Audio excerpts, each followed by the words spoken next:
வணக்கம். நான் உங்கள் குருநாதன். இது 2025க்கான குரு பயிற்சிக்கான பலன்களை பற்றி பார்ப்போம். திருக்கணித பஞ்சாங்கப்படி மே 14, 2025 குரு பயிற்சி ஆகிறார். அப்போது உங்கள் கடகராசியை பொறுத்தளவுக்கு குரு ரிஷப ராசியிலேருந்து மிதுன ராசிக்கு குரு பயிற்சி ஆகிறார்.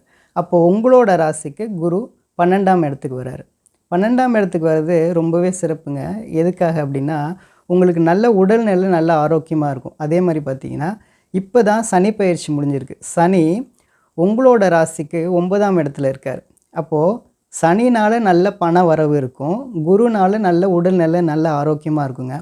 இதுக்கு முன்னாடி தான் உங்களுக்கு அஷ்டம சனியில் நீங்கள் நிறைய பிரச்சனையில் இருந்தீங்க. அதே மாதிரி புனர்பூச நட்சத்திரம், பூச நட்சத்திரம், ஆயில்ய நட்சத்திரத்தில் இருந்தவங்க எல்லாருமே ரொம்பவும் கஷ்டத்துலேயும் மன அழுத்தத்துலேயும் இருந்தீங்க. அதே மாதிரி பார்த்திங்கன்னா, ஆயில்ய நட்சத்திரம் 3ஆம் பாதம் 4ஆம் பாதத்தில் இருக்கவங்க இன்னுமே நிறைய பிரச்சனையில் தான் இருக்கீங்க.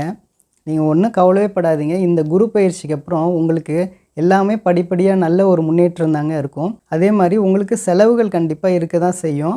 ஆனாலும் அது ஒரு உருப்படியான செலவாக இருக்கும். ஒரு நல்ல விஷயத்துக்காக தான் எல்லாமே செலவு பண்ணீங்க. அதாவது உங்களோட வாழ்க்கையில் சில முன்னேற்றங்களுக்காக தான் இந்த செலவுகள்லாம் செலவிங்க. அதே மாதிரி பார்த்திங்கன்னா, திருமணத்துக்காக நீங்கள் செலவு பண்ணுறதா இருக்கட்டும், அதே மாதிரி உங்களோட உயர்கல்விக்காக நீங்கள் செலவு பண்ணுறது, வீடு வாங்கிறதுக்காக செலவு பண்ணுறது, நிலங்கள் வாங்கிறதுக்காக நீங்கள் செலவு பண்ணுறது, இது மாதிரியான நல்ல விஷயத்துக்காக தான் இனிமேல் நீங்கள் செலவு பண்ணுறதா இருக்கும்.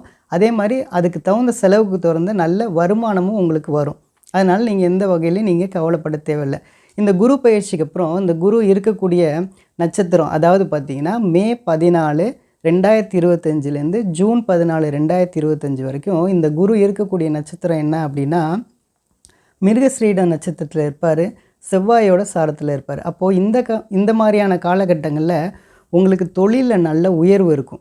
ஜூன் 15லேருந்து ஆகஸ்ட் 15, 2025 வரைக்கும் இந்த குரு இருக்கக்கூடிய நட்சத்திரம் என்ன அப்படின்னு சொன்னிங்கன்னா, திருவாதுரை நட்சத்திரத்தில் இருப்பார், ராகுவோட சாரத்தில் இருப்பார். இந்த காலகட்டங்கள்லாம் நீங்கள் ரொம்ப எச்சரிக்கையோடு இருக்கணுங்க. அதாவது என்னென்னா, நீங்கள் எடுக்கக்கூடிய முடிவுகளை ரொம்ப ஒரு தடவைக்கு 2 தடவை நல்லா யோசித்து முடிவு எடுக்கணும். இல்லைனா இந்த மாதிரி காலகட்டங்களில் நீங்கள் ஏதாவது ஒரு சில விஷயங்களை நீங்கள் தவறாக முடிவு எடுக்கிறதுக்கும், அதே மாதிரி ஒரு சில விஷயங்களில் நீங்கள் ஏமாறுறதுக்கான வாய்ப்புகள் இருக்குது. அதனால் இந்த காலகட்டங்களில் நீங்கள் ரொம்பவே கவனமாக இருக்கணும். அடுத்தது பார்த்திங்கன்னா, அக்டோபர் 19, 2025லேருந்து டிசம்பர் 5, 2025 இந்த காலகட்டங்கள்லாம் குரு புனர்பூச நட்சத்திரத்தில் இருப்பார். அப்படின்னா குருவோட சாரத்தில் இருப்பார். இது ரொம்பவே சிறப்புங்க. இந்த காலகட்டங்களில் உங்களுக்கு எல்லா வகையிலையும் நல்ல உயர்வுகள் இருக்கும், நல்ல முன்னேற்றம் இருக்கும். அதே மாதிரி ஒரு புது ஜாபுக்காக நீங்கள் ட்ரை பண்ணுறதா இருக்கட்டும், தொழில் தொடங்குறதா இருக்கட்டும், எல்லாமே ரொம்ப சிறப்பாக இருக்கும்.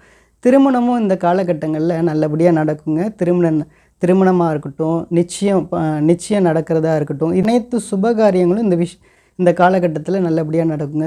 ஏன் அப்படின்னா, குரு இந்த மாதிரி காலகட்டங்களில் கடகராசியில் சஞ்சாரம் செய்வார். அதனால் குரு உச்சமாக இருப்பார். அதே மாதிரி படிக்கக்கூடிய மாணவர்கள் இந்த காலகட்டங்களில் நல்ல மார்க்ஸ் எடுப்பீங்க, நல்ல காலேஜில் உங்களுக்கு சீட்டு கிடைக்கும். ஏதோ ஒரு சில காரணத்தால் ஒரு நல்ல வரன்கள் கூட நீங்கள் மிஸ் பண்ணுறீங்க அப்படின்னாலும், நீங்கள் திருமணம் நடக்கலை இந்த காலகட்டங்களில் அப்படின்னா ஒன்றும் கவலையே பட தேவையில்லைங்க. 2026 இருக்கட்டும், 2027 இருக்கட்டும், இந்த காலகட்டங்களில் குரு உங்களோட ராசியிலே இருப்பார்.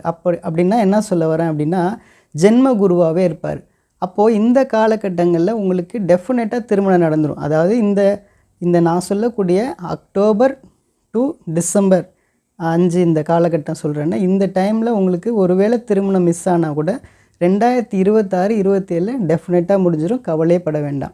அதே மாதிரி இந்த குரு பார்க்கக்கூடிய இடங்கள்லாம் எங்கெங்கே அப்படின்னா, இந்த 12ஆம் இடத்துல இருக்கக்கூடிய குரு 4ஆம் இடத்தை பார்ப்பார், 6ஆம் இடத்தை பார்ப்பார், 8ஆம் இடத்தை பார்ப்பார். அப்போ இந்த மாதிரி இடங்கள்லாம் பார்க்குறனால என்ன விதமான நன்மைகள் அப்படின்னா, 6ஆம் இடத்தையும் 8ஆம் இடத்தையும் குரு பார்க்கும்போது இன்னும் கொஞ்ச நாளில் பார்த்தீங்கன்னா மே 18 போல் ராகு கேது பயிற்சி ஆகும். அப்போ ராகு உங்களோட ராசிக்கு 8ஆம் இடத்துக்கு வருவார். அந்த 8ஆம் இடத்துல இருக்கக்கூடிய ராகுவை 12ஆம் இடத்துல இருக்கக்கூடிய குரு பார்ப்பார். அதனால் உங்களுக்கு என்ன மாதிரியான நல்ல விஷயம் நடக்கும் அப்படின்னா, நீங்கள் ரொம்ப நாளாக வெளிநாட்டில் போய் நீங்கள் வேலை பார்க்கணும் அப்படின்னு நினைக்கக்கூடிய இளைஞர்களாக இருக்கட்டும், இளம் பெண்களாக இருக்கட்டும், கண்டிப்பாக இந்த காலகட்டங்கள்லாம் வெளிநாடு போய் நல்லபடியாக சம்பாதிப்பீங்க. அதில் பார்த்தீங்கன்னா ரொம்ப குறிப்பாக சொல்ல போகணும் அப்படின்னா, மே, ஜூன், ஜூலை இந்த காலகட்டங்கள்லாம் நீங்கள் ட்ரை பண்ணிங்கன்னா உங்களோட சக்ஸஸ் ரேட் ரொம்ப நல்லாவே இருக்கும். ஆனாலும் இந்த ராகு 8ஆம் இடத்துல இருக்கனால உங்களுக்கு ரொம்ப சிறப்பாகவே இருக்குங்க. இந்த வருடம் முழுவதும் உங்களுக்கு நீங்கள் ட்ரை பண்ணிங்கன்னா டெஃபினட்டாக உங்களுக்கு நல்ல ஆப்பர்ச்சுனிட்டி கிடச்சி வெளிநாடு போய் நல்லபடியாக சம்பாதிக்கலாம். கவலையே படாதீங்க. அதே மாதிரி பார்த்தீங்கன்னா, வெளிநாட்டில் வேலை பார்க்கக்கூடிய இளைஞர்களாக இருக்கட்டும், இளம் பெண்களாக இருக்கட்டும், நீங்கள் இந்த காலகட்டங்களில் நீங்கள் அங்கே வந்து ஏதாவது நீங்கள் வந்து வண்டி வாங்குறதா இருக்கட்டும், வீடு வாங்குற மாதிரியான விஷயங்கள் நடக்கிறது, அதே மாதிரி நீங்கள் அங்கேயே செட்டில் ஆகிறது, இந்த மாதிரியான நல்ல விஷயமும் இந்த காலகட்டங்களில் நடக்கும். இந்த குரு பயிற்சி காலகட்டங்களில் நீங்கள் ஆலங்குடி போய் குரு பகவானை வணங்கிட்டு வரலாம். அப்படி இல்லைன்னா திட்டைக்கு போய் குரு பகவானை வியாழக்கிழமை வணங்கிட்டு வரலாம். உங்களோட ஏரியாவில் அருகாமையில் இருக்கக்கூடிய சிவன் கோயிலில் போய் குரு பகவானை வணங்கிட்டு வரலாங்க. அதே மாதிரி உங்கள் ஏரியாவில் ரொம்ப ஏழ்மையாக இருக்கக்கூடிய மக்கள் யாராவது ஒரு 2 பேருக்கு ஒவ்வொரு மாதமும் அன்னதானம் செஞ்சுட்டு வரும்போது உங்களுக்கு இந்த கிரகங்கள்னால ஏற்படக்கூடிய பிரச்சனையிலேருந்து கண்டிப்பாக நீங்கள் மீண்டு வரலாங்க. கடவுளும் உங்களுக்கு துணை நிற்பார். நம்புங்க, நல்லதே நடக்கும். நன்றி, நன்றி, நன்றி.